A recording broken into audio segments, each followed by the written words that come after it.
Take a look at your favorite college football team's 2018 schedule. How many wins do you think they'll rack up this fall? Now, how much money are you willing to put on your answer? Just last week, South Point Casino in Las Vegas released the preseason win total over-unders for every Big 12 team. Some of the numbers may surprise you. Which teams will overachieve? Which teams will fail to live up to expectations? Teams like Texas and West Virginia have more pressure to win big in 2018 than they did in 2017. Other teams, like TCU and Oklahoma State, may be expected to take a step back after losing some key pieces. Find out which teams Vegas has the most faith in below. Here are the win total over-unders for each Big 12 team. This win total seems oddly high considering the Baylor Bears won just one game last season.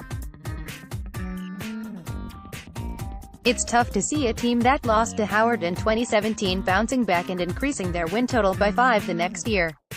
Matt Rhule is a highly regarded coach, but there doesn't appear to be enough talent in Waco to get to a bowl game in 2018. In 2017, it took a win in the final week over in-state rival Texas for the Red Raiders to get a sixth win and reach bowl eligibility. That may have even saved Cliff Kingsbury's job in Lubbock. The quest for bowl eligibility may come down to the wire again in 2018. Without Nick Shimonek, Texas Tech will have to break in a new quarterback, but 6 wins is still a perfectly reasonable number for Texas Tech this fall. Last season, Iowa State made a habit out of knocking off some of the best teams in the conference. With Kyle Kempt and David Montgomery returning for Matt Campbell's offense this fall, there's no reason to think that the Cyclones can't pull off another upset or two. If they do shock the college football world again, the over is very doable. Iowa State in 2018. David Sills' 7 wins seems a little low for the Mountaineers. West Virginia will be a consensus preseason top 25 team going into the season, and they are loaded with talent on offense. Led by Will Grier and David Sills, the Mountaineers will no doubt put points up on the scoreboard. Last season, Dana Holgorsen led his team to 7 wins. On paper, they should be able to blow by this mark set for them by Vegas. Unbelievably, this over-under for Kansas may be a little too high. The Jayhawks haven't surpassed 3 wins in a season since 2009 when they won 5. They may push and win exactly 3 games, but they'll likely have to get their first road win in over 45 tries in order to get to 4 victories. Things may not look much different on the football field in Lawrence this fall. There is a chance that Vegas could be underestimating Bill Snyder with this number. 2005 was the last time a Bill Snyder-coached Kansas State-coached team won less than 6 games in a single year. Kansas State has a quarterback competition ongoing, but both Alex Delton and Skylar Thompson showed their potential a season ago. The Big 12 is pretty wide open in 2018, so the Wildcats should have a shot to exceed 6 wins.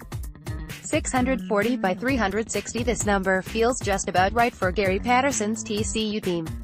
It's not hard to see the Horned Frogs falling on either side of this Vegas projection. The case for the under is that quarterback Kenny Hill, who had a great 2017 season, is now gone. The case for the over is that Patterson has hit double-digit wins in 11 of his 17 full seasons with TCU. Betting against him may not be the best idea. In each of the last 3 seasons, Mike Gundy's teams have won 10 games.